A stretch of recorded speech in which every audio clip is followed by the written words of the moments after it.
¿Qué tal, amigos? Buenos días. Estamos hoy muy contentos porque Tepetlaustoc tiene un nombramiento más. Además de ya ser pueblo con encanto, que había sido un sueño que se había tenido desde hace varios años. Bueno, Tepetlaustoc ya es pueblo con encanto, también ya es pueblo heroico, pero tenemos la buena noticia que además ya somos sitio de interés histórico nacional. Entonces hoy vamos a hablar de qué significa este nombramiento, por qué es importante, cómo se logró este nombramiento y cuáles pueden ser las implicaciones positivas que trae el ser sitio histórico de interés nacional. Para lo cual, bueno, pues la palomilla hoy está integrada por el licenciado Marcelo Macías, que tenemos aquí el gusto de contar con su presencia, y también aquí de Jorge González Morales. A la orden, Tinajero. Que es una persona que tiene grandes conocimientos sobre la historia de nuestro municipio, al igual que don Marcelo. Entonces, bueno, en primera instancia empezaríamos, ¿qué significa, qué es la trascendencia de este nombramiento, don Marcelo? Pues es un logro que reviste obviamente a un municipio, que reviste a Tepetlaustoc, pero es un logro que ha venido conjuntando a una serie de personas que han intervenido desde hace años para lograr dar a conocer este municipio, que es un diamante en riqueza, es un diamante que tiene tantos conceptos, no solo históricos, culturales, y de una serie de personajes emblemáticos que realmente es un gusto participarlos ahora, primero con los pobladores de Tepetlaustoc, con la gente del Estado de México y a nivel república. Jorge, ¿tú qué opinas de este nombramiento de sitio de interés histórico nacional? Bueno, creo que era necesario hacer este nombramiento en el sentido de que todos los acontecimientos que han pasado a nivel nacional han repercutido en Tepetlaustoc. Muchas veces se piensa que Tepetlaustoc es un pueblo aislado, es un punto y aparte, y no, estamos inmersos en el mundo, Tinajero. Marcelo, inmersos. Desde el momento en que en la época prehispánica se producen los... La guerra chichimeca. La guerra chichimeca, se producen los códices. Los códices. Y posteriormente los códices, pues los compran o de alguna manera van a dar a Europa, a Londres, a Francia. Entonces Tepetlaustoc está en el mundo. Y el mundo está en Tepetlaustoc. Y entonces ahora pues se hace necesario este nombramiento desde el momento en que tenemos que decir lo que ha pasado aquí, tenemos que informar lo que ha sucedido, y la historia ha estado en Tepetlaustoc, toda la historia nacional. Sí, hay que recordar que, por ejemplo, Tepetlaustoc fue parte fundamental del Camino Real México-Veracruz, el camino más antiguo de México, del año de 1522, y que nos conectaba no solamente con México o con el puerto, sino que era un sistema que permitía conectar con el Camino Real de Tierra Adentro que llegaba hasta Nuevo México, o con la ruta a Guatemala, que precisamente Tepetlaustoc es donde inicia esta ruta hacia Guatemala, también conocida como ruta de la Gran Cochinilla, en la cual va desde Tepetlaustoc hasta Guatemala por medio de los conventos dominicos. Hay que recordar que Tepetlaustoc se funda como Vicaría Dominica en 1527 y Santiago de Guatemala en 1529, o sea, los dos puntos extremos. Sí. Y a lo largo de ese espacio se van creando una serie de conventos que van formando una ruta. Tinajero, el mismo camino que va a Acapulco al sur, de la ciudad, de aquí a la ciudad, de la ciudad a Acapulco al sur, y de Acapulco a las Filipinas. Así es. Y que nada menos aquí es donde se hace la planeación para la evangelización de las Filipinas, con Betarsos, con Zumárraga, que finalmente no los dejaron ir. Sí. Pero aquí es donde se hace esa planeación y esa es la comunicación con el mundo. Podemos presumir que habría tepetlaustoquenses en Filipinas, Tinajero, Marcelo. Pues yo creo que Tepetlaustoc ha sido exportador en muchos aspectos, no solo de su cultura, sino de su gente, ¿verdad? Hay varios eventos históricos donde los tepetlaustoquenses, partiendo incluso desde los mismos tlacuilos, ¿verdad? Sabemos que hay pinturas, no solo en Puebla, sino hasta en mismo Filipinas, ¿verdad? Pinturas hechas por los tlacuilos, tan emblemáticos, ¿verdad? Precisamente contamos en Tepetlaustoc con un patrimonio cultural donde hay unas pinturas por demás maravillosas que los tlacuilos se identifican con el mismo Jesucristo, formando una teoría, ¿verdad? ¿Sí?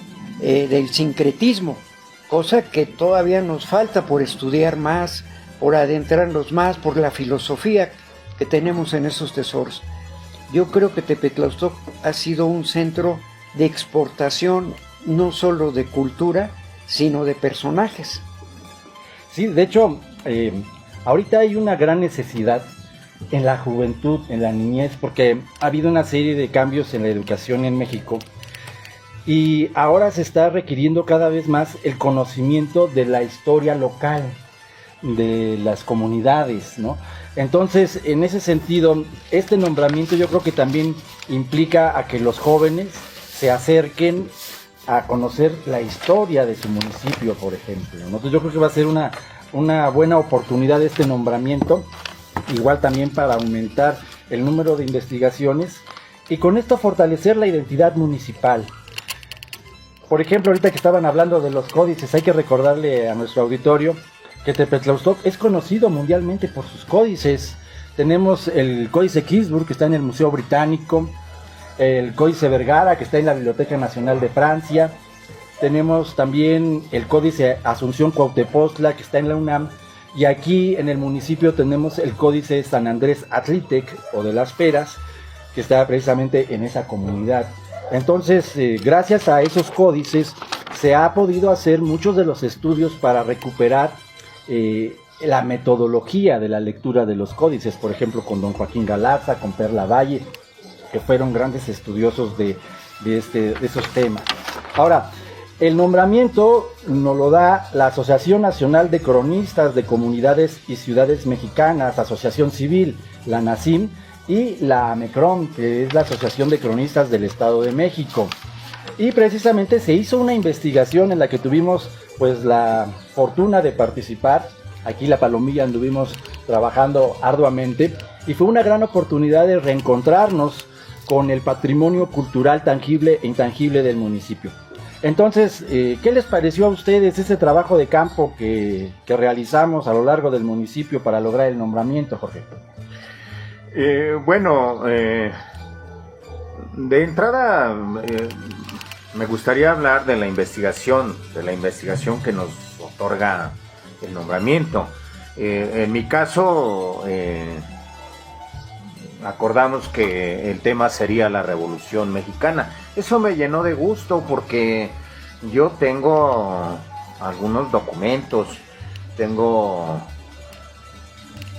unos tomos mecanografiados de un personaje de este pueblo, José Perafán Robles. Por ahí de los años 90, él contaba con 99 años de edad y yo tenía solamente 19 años, pero éramos amigos. Y me ponía a leer sus memorias y ahí encontré gran parte de la historia de Tepetlaustoc. Entonces, cuando se da esta oportunidad, me llena de gusto para poder ensalzarlo, para que lo conozcan, para que conozcan a la gente. A veces nosotros como cronistas nos ponemos a escribir y investigamos y citamos las fuentes y listo. Pero nosotros no hacemos la historia, solo la recopilamos. La historia la hicieron todas esas gentes. Y entonces en este caso yo quiero así dar el crédito de esta investigación a Pepe Perafán, mi amigo. Y mi pariente. Claro, y tu tío. Y entonces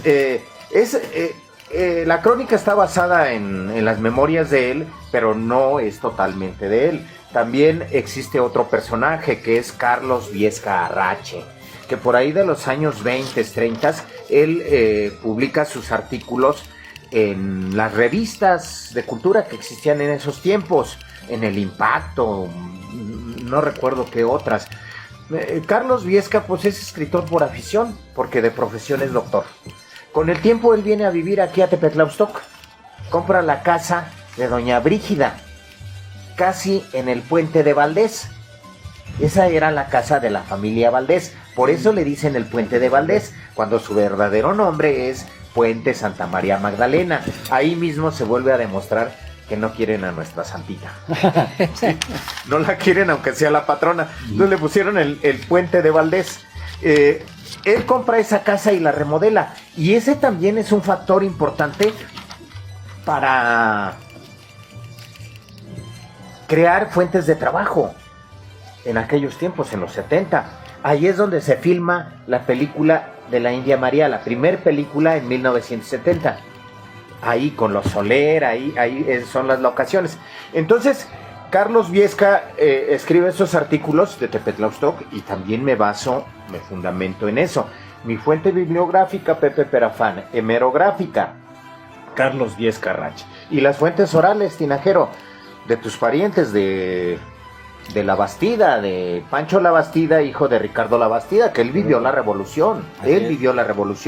Tengo una parienta, Lucina Morales, que conoce muchísimo de esta historia de una de mis tías, Manuela Cando, que fue una de las 3 mujeres que se robaron. A la otra que se robaron fue a tu abuela. Así es, a Josefa La Bastida. Sí. Sí. Entonces me fundamento en eso, en lo que nosotros mismos hemos comentado. Y bueno, Anacim nos felicita por las fuentes, por el aparato crítico que hacemos. Fuentes inéditas que no se habían utilizado. Y también hay un trabajo de campo que aquí don Marcelo lo hicimos, ahora sí como dicen, parir chayotes, porque anduvimos en la seca y la meca y de repente cada anécdota que nos encontramos, como cuando se peleó con la viejita allí en San Nicolás, ¿no? En San Nicolás, una hacienda tan emblemática. Me queda claro que las haciendas tuvieron una época grande cada que hicimos ese recorrido. Increíble recorrido porque vemos la grandeza que tuvo Tepetlaustoc. Después de ir viendo diferentes haciendas, Salitelme, qué cosa tan hermosa, ¿verdad? En construcción, sobre todo lo que comentamos, cómo llevar todo ese material hasta allá, lo que acarreaba toda esa gente. Por eso la gente de las haciendas vivían dentro de las haciendas, porque no les hacía falta salir. Y entonces me queda claro que la gente vivía bien localmente, y la riqueza que hubo pues realmente se ve en los diferentes lugares que recorrimos. Que ahorita que tú comentas, Jorge, Tepetlaustoc, que ha sido también una fuente cinematográfica, ¿cómo no conocieron esos lugares? ¿Ya? Sí, bueno, y a propósito de la hacienda Xaliteme, creo que es necesario platicar que fuimos 3 veces y no la encontramos. Sí. A lo mejor está embrujada. Ajá, hasta que nos llevó un guía de San Juan Totolapa. Teníamos a la hacienda enfrente de nosotros y caminábamos. Y avanzábamos y se desaparecía. Y caminamos por un costado de la hacienda, en un camino. En un camino de un costado y nunca la encontrábamos. Y llegamos por una vereda. Entonces eso tuvo un significado muy especial. Tuvimos que regresar ya terminadas las fotografías. Sí. Y también, bueno, tiene un gran significado romántico para Omar.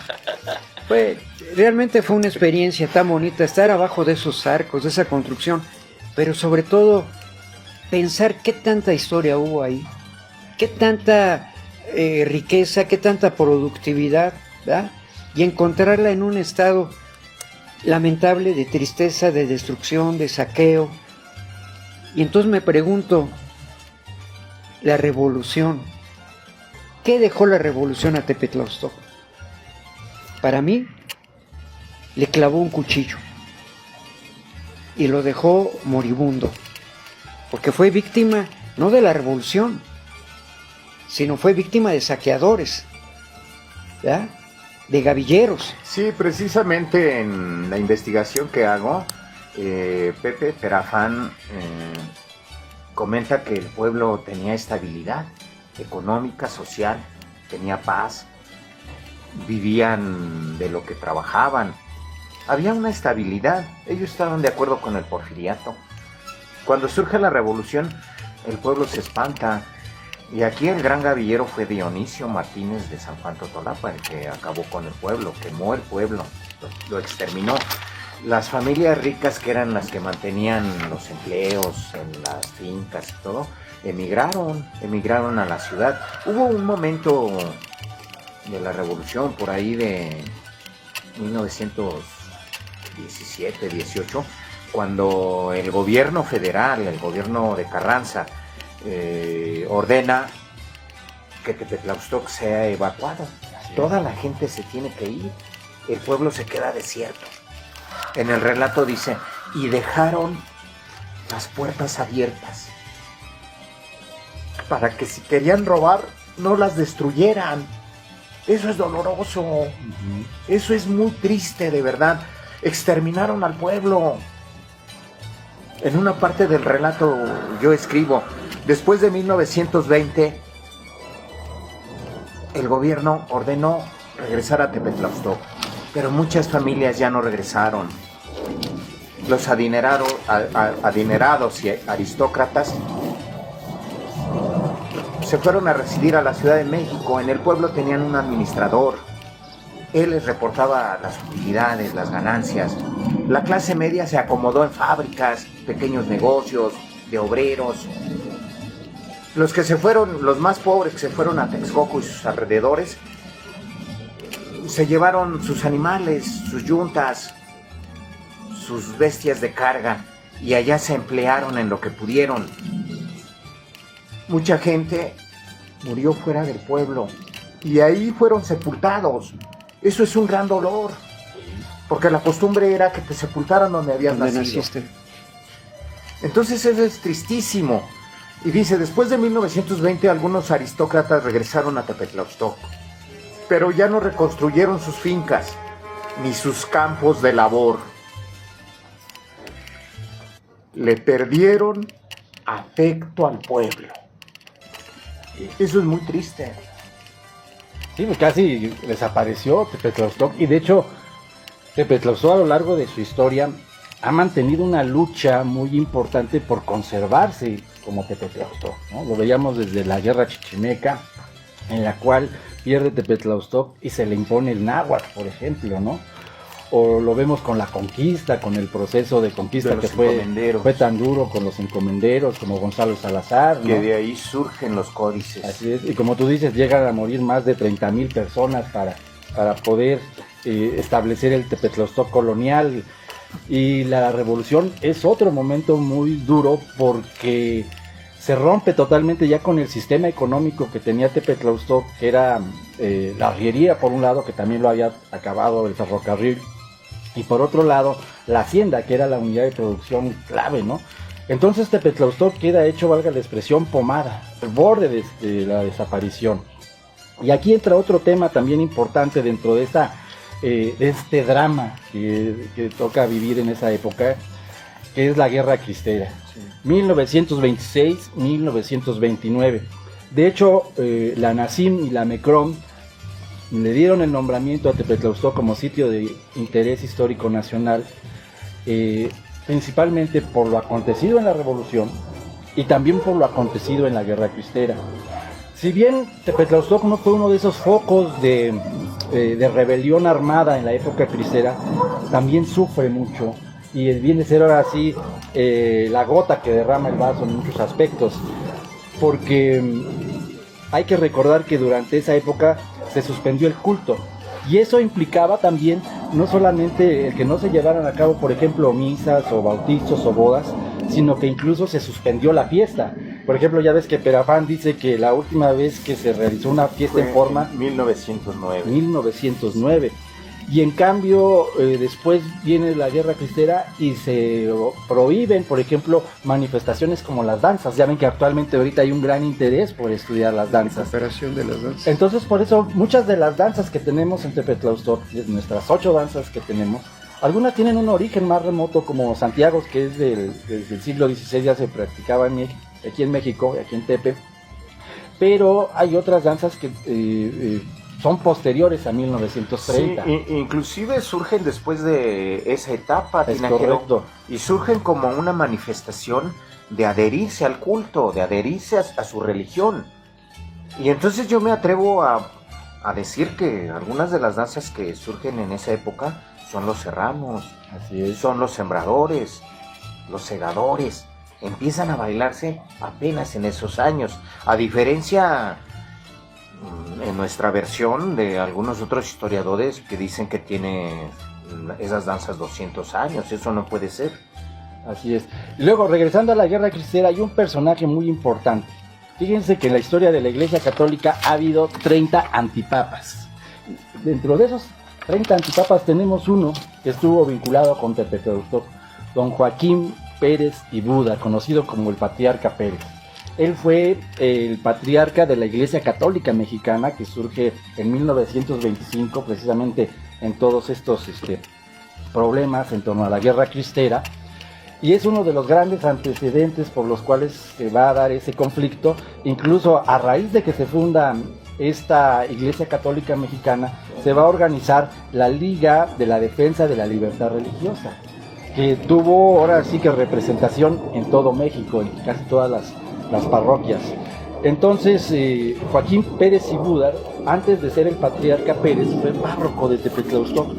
Y esto lo comenta en su libro, ya una obra clásica, La Cristiada, Jan Meyer. Entonces, eso también fue tomado en cuenta para el nombramiento. Y otro punto importante fue la placa. Muchas veces andamos corriendo, andamos de aquí para allá y nos falta el sentido de observación.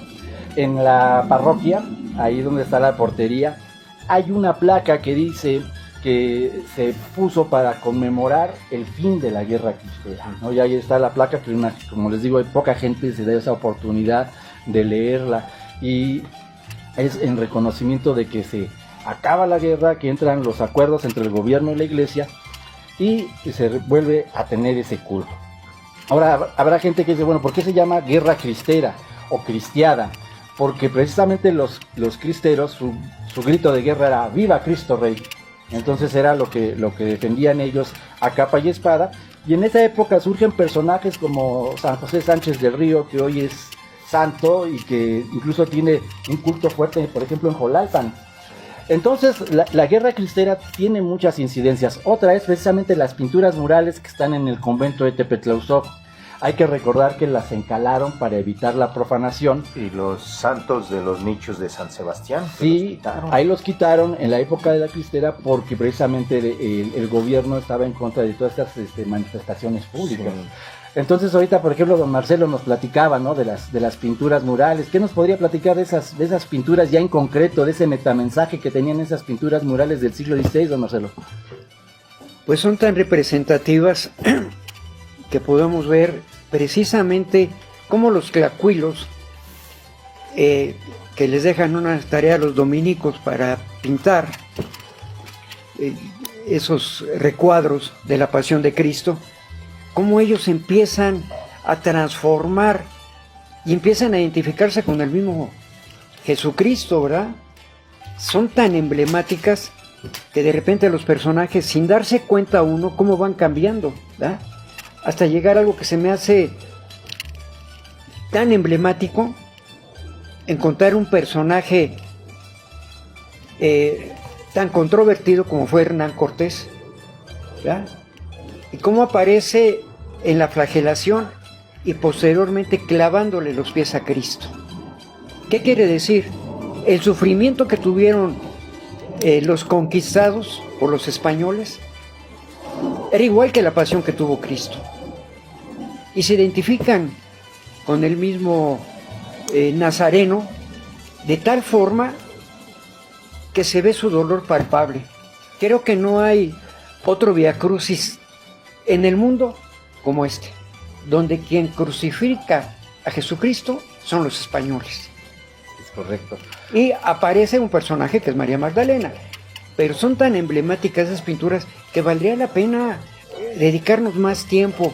Sobre todo, algo que tenemos que estar al pendiente y abrirlo al público, ¿verdad? Ver de tal forma, como una vez lo había propuesto usted, Marcelo, maestro. yo creo que eso habría que discutirlo, habría que considerarlo. Acuérdate cuando te excomulgaron Sí. por andar proponiendo esa situación. Así es. El padre te excomulgó. El mismo Entonces hay que ser... padre Ernesto públicamente. Hay una persona alta de cabello blanco que está incitando a los tepetlaustoquenses para quitarle la paz y la espiritualidad. Y sin bueno, saberlo sí. yo, sale la gente y de repente me empiezan a ver feo. Como el diablo. Iba caminando en la banqueta y la gente se bajaba de la banqueta. Y yo saludaba y se me quedaban viendo. Traías 2 cuernos y una cola. ¿No te Sí, fijaste? sí. Igual cuando hablamos, por ejemplo, de San Juan Diego, ¿verdad? Que trajimos al obispo Mancilla, ¿no? Ah, sí. Y también ahí ya casi nos iba a pasar el proceso, la Inquisición, porque estábamos diciendo cosas que no correspondían con la Bueno, tradición. están en sus temas ustedes. Y ciertamente sí, los murales representan las 2 meditaciones básicas de Betanzos, que era la pasión y muerte de Jesucristo Ajá. y la fidelidad de María Magdalena. Eso. Asimismo, Marcelo demuestra sus 2 meditaciones básicas. Así. ¿Cuáles son? Juan Diego y Mucio Y Maldonado. mucho Maldonado. Y Pero Tinajero también. hay- Betanzos. ¿Y quién? Betanzos, y bueno, hemos encontrado algunos otros personajes ahí interesantes, por ejemplo, Fray Juan de la Magdalena, que es importante recordarlo ahorita que estamos hablando de esto de los sitios históricos de interés nacional, que en el eremitorio en 1536 se hace la traducción del primer libro en América, La Santa Escala de San Juan Clímaco, no Climaterio, como dijo No, cierto no. personaje que no quiero dar su nombre. no digan nombres, no digan nombres. Sí, no decimos nombres. En cierto, pues porque este nombramiento se hizo por así ya público. Sí, Entonces, bueno, igual- alguna de las solicitudes de la Asociación Nacional de Cronistas, alguno de los requerimientos es que el nombramiento se haga en un evento público. Entonces se aprovecha el tercer festival de danzas Ximopano no Cali, Sí. con C, se aprovecha para presentar las crónicas. Y al presentar las crónicas, bueno, pues siempre uno se pone nervioso. Sobre todo en esta ocasión que fue muy satisfactorio Sí. que estuviera lleno el quórum. Y con la El sinfónica. auditorio lleno, con una sinfónica, con un protocolo increíble, con todas las autoridades gubernamentales Sí. y culturales, porque a los cronistas no les vas a cuentear, ellos son los que cuentean. Y entonces, pues bueno, nuestro amigo se puso nervioso y dijo que era San Juan Climaterio. Así es. Sí, sí. Y bueno, yo también tengo que confesarme, me duele tanto que estuvo a punto de darme un paro cardíaco. Sí, nos espantaste, porque ya dijimos, ya le va a dar ahí el paro cuando empiezas a hablar de toda esta época tan dramática que pasó Tepetlaustoc. Como otra anécdota, lo primero que me había dicho Jorge, no vayas a llegar con tu atuendo de Santiago. Y yo que lo desobedezco, es lo primero que hice. Llegué con mi indumentaria, porque bueno, también me tocó danzar ese día como Santiago. Y que venía tu hijo también. Sí, venía mi niño, yo también de Santiago y todo, y ahí voy con mi atuendo de Santiago. Entonces como que Jorge me había dicho, no, te vas de traje y te vas acá, y hoy me rebelé y yo sí me fui con mi atuendo de Santiago, porque bueno, para mí es muy importante este atuendo. Pero fue un nombramiento muy padre, y además hay que recordar que fue ahora sí que bajo la música del danzón número 2, ¿no? Sí. Entonces eso también... Sí, bueno, el complemento fue la Filarmónica del Estado de México con el concierto de música clásica, que podría considerarse como algo increíble en Tepe, cuando todo es norteño y banda. Y entonces eso tiene que ir abriendo mentes. Yo he platicado con gente del pueblo, ahí me involucro, y mucha gente del pueblo me dicen, oiga, fíjese que a mi papá le gustó. Sí. Me dice mi amiga Malena, Ajá.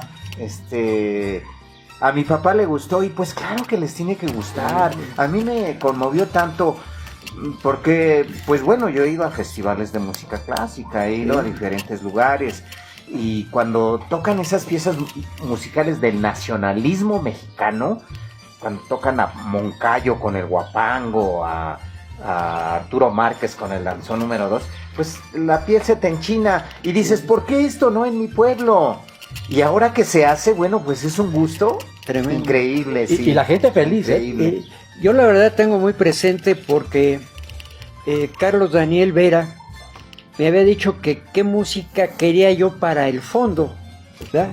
Y entonces le digo, el guapango de Moncayo se me hace muy emblemático. Y cuando de repente empiezo a hablar, y un sonido que no daba ni nota, y cuando de repente la sinfónica va tocando el guapango, yo decía, qué momento tan excelente, qué momento tan sublime de verlo con una sinfónica. Eso, vamos, es revivir la historia, ¿no? Creo que fue muy emblemático, sobre todo la presentación de esos 3 logros tan importantes, que sí merece un obelisco, que sí merece que tenga trascendencia, y comprometernos nosotros a seguir esto, ¿verdad? Como ciudadanos, como responsables de seguir participando en la riqueza cultural e histórica de Tepetlaustoc. Creo que eso no solo nos llena de orgullo, de satisfacción, sino que nos compromete a seguir más adelante. Ahora, yo creo que también nos lleva a hacer una autocrítica.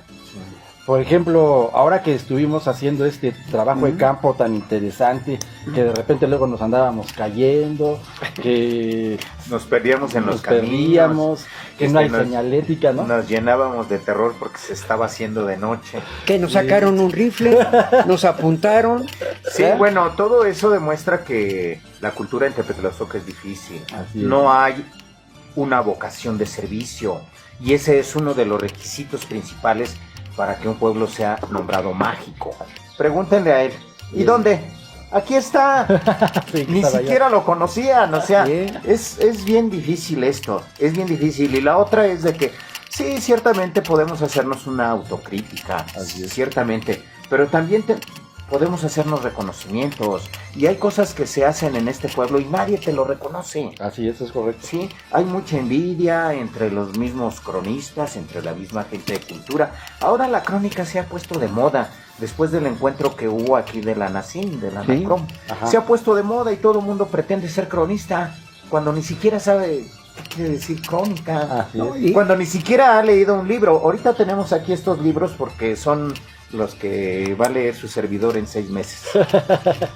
Y cuando menos eso nos ilustra, nos saca de este hoyo, de este mundo. Entonces, creo que sí es válida la autocrítica, sí es muy válida. Nosotros mismos, pues, a veces dejamos el barco. Yo muchas veces me salgo de los grupos. No aguanto. Y esa sería mi autocrítica, que no aguanto al grupo.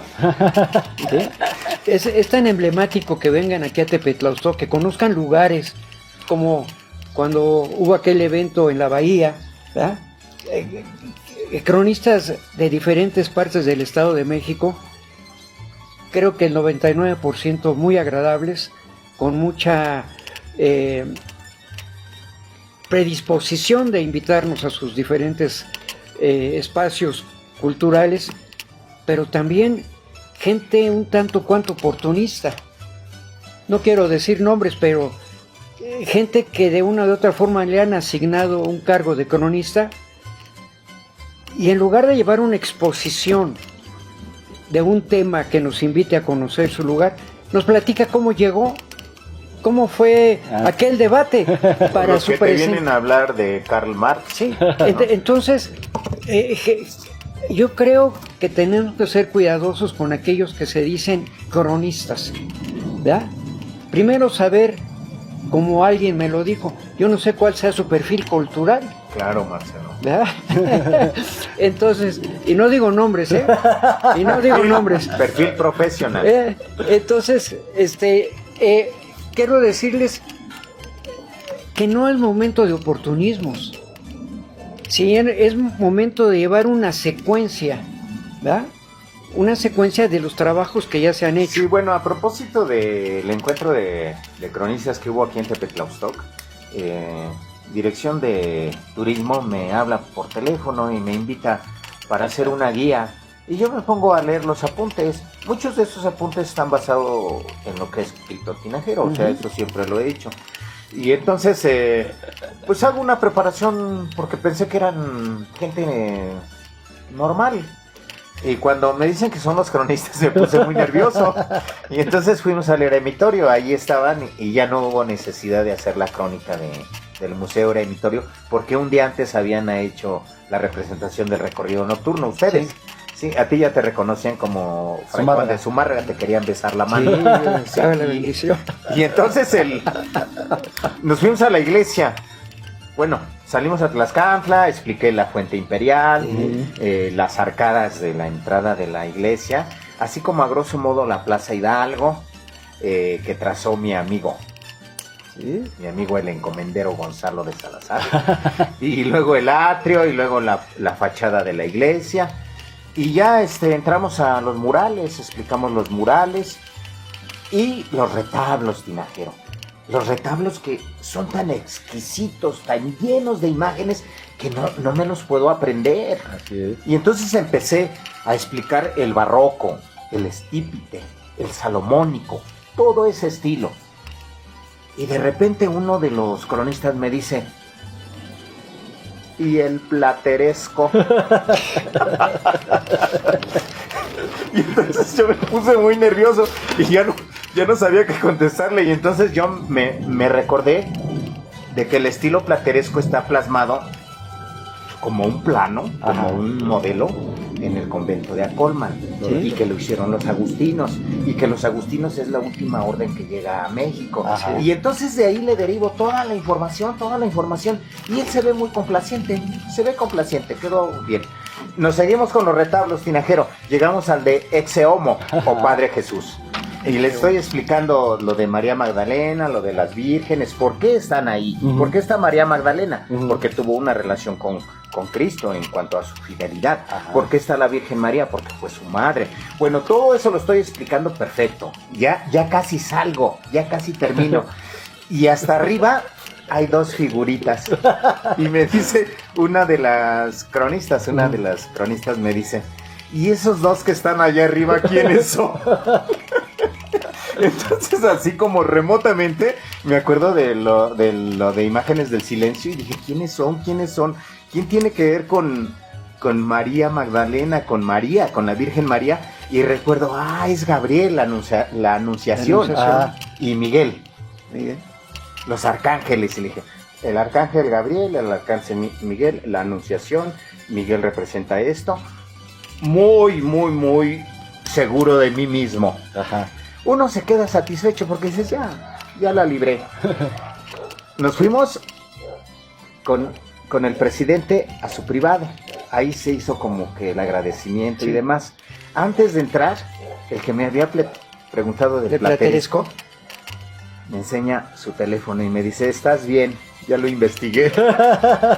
Bueno, y después la cronista, la mujer, también me dice, sí, aquí está, mira, y perfecto, porque este es Gabriel, la Anunciación, el que le anuncia que va a tener a Cristo, y le dice, María, bendita eres entre las mujeres, bendito es el fruto de tu vientre, Jesús.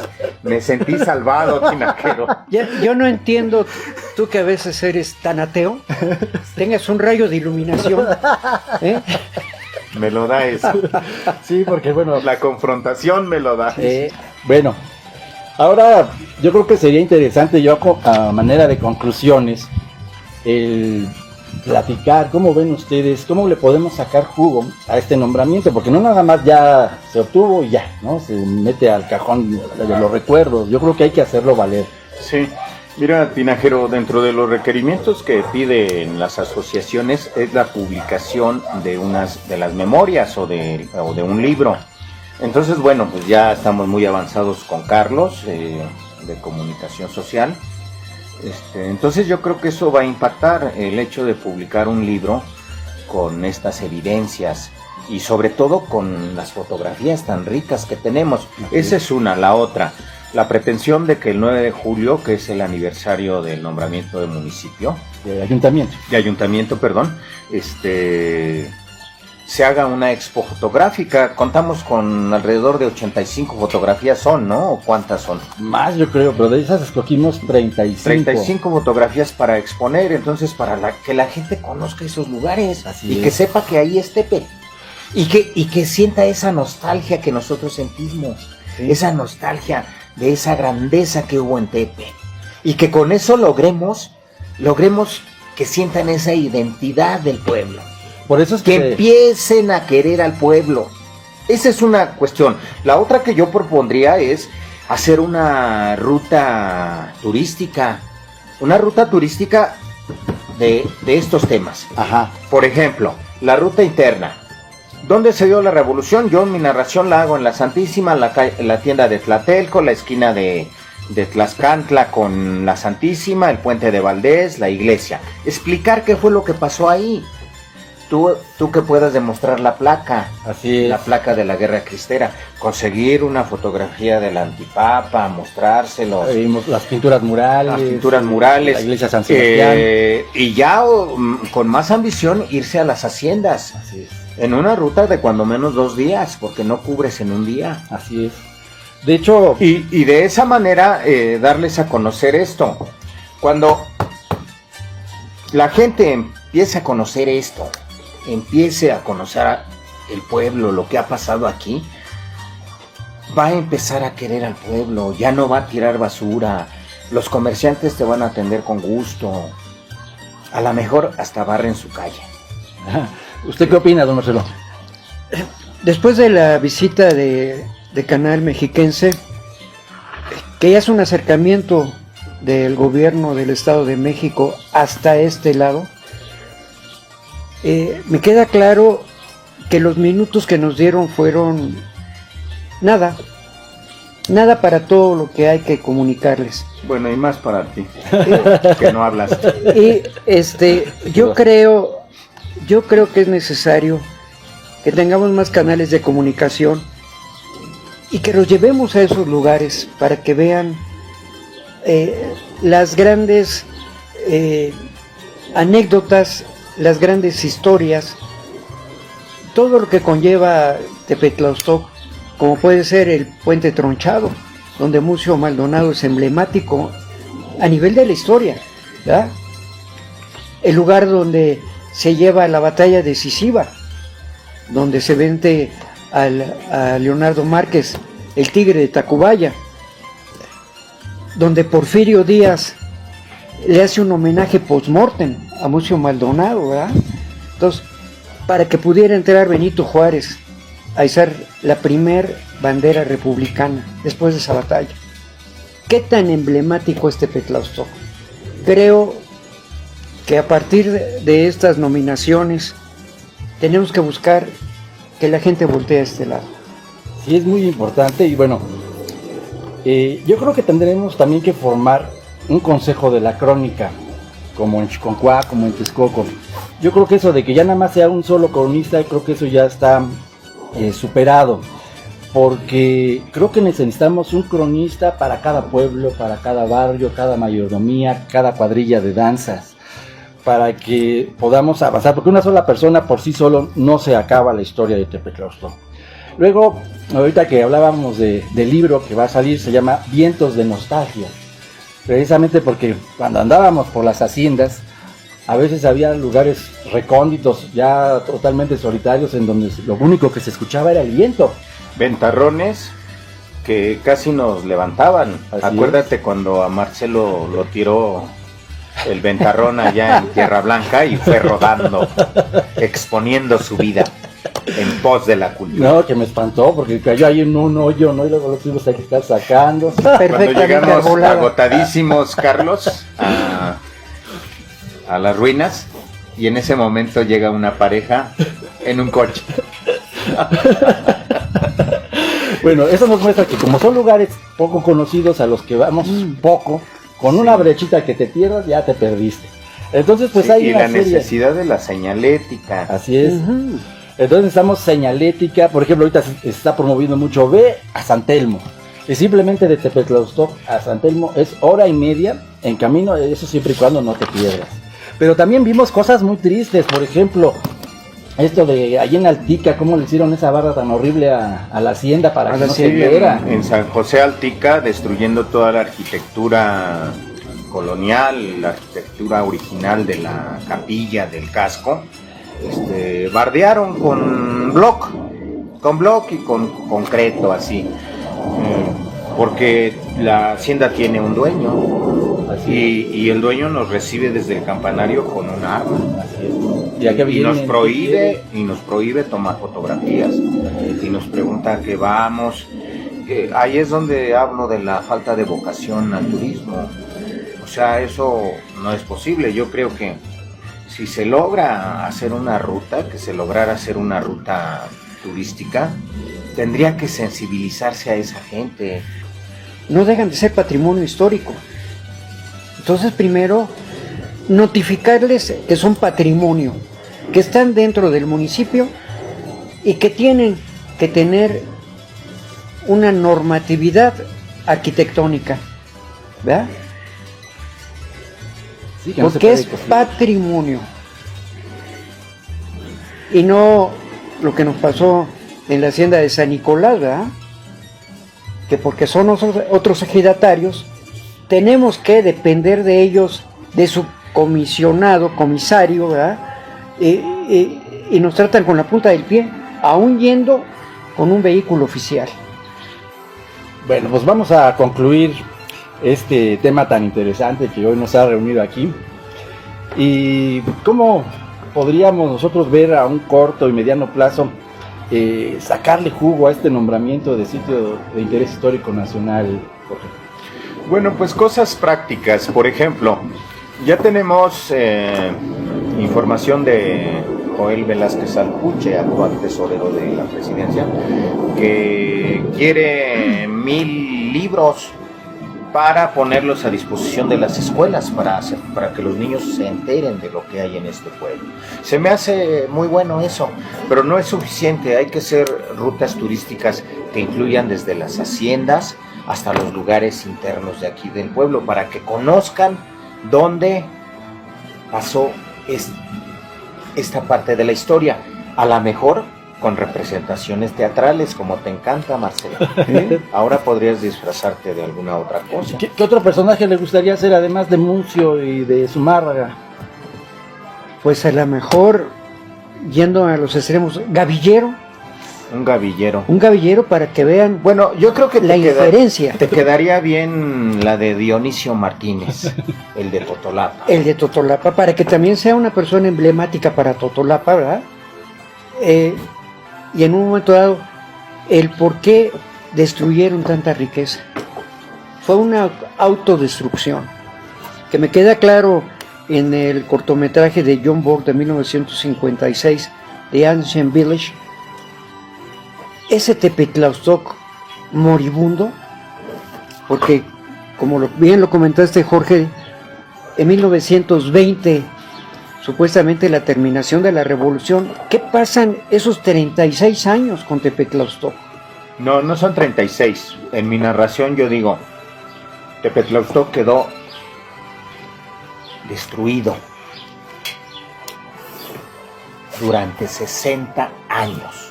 Fue hasta 1970 cuando se empieza a despertar nuevamente. Fue un letargo difícil. Ese es el hecho heroico, esa resistencia, desde 1920 hasta 1980, porque son 60 años. Fíjate qué buen esa detalle. Es la resistencia. ¿Quién lo hizo? Las familias. Las familias. Quiero aquí que quede de una vez de compromiso hacer una crónica de esas familias, porque esos son los verdaderos héroes. Exactamente. Nadie quiere hablar de la época contemporánea. ¿Por qué? Y ya que porque tenemos una nominación, como ¿por qué voy a hablar de Perafán? Claro. ¿Eso es qué? Hablen de mi familia. ¿Por qué voy a hablar de Marcelo si ni es del pueblo?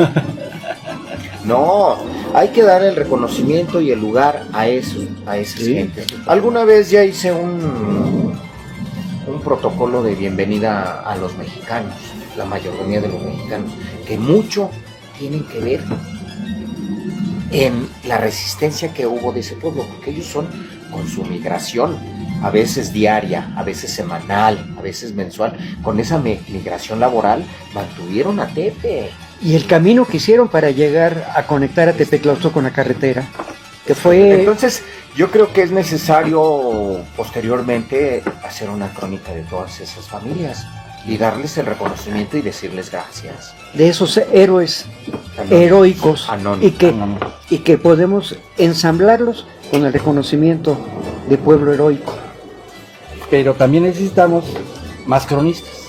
Entonces necesitamos formar el Consejo de la Crónica para que cada pueblo, cada barrio, cada mayordomía, cada cuadrilla tenga su cronista y puedan así recuperar su historia y a la vez mostrar la riqueza que tiene su comunidad o su institución en el momento que ellos les toca vivir.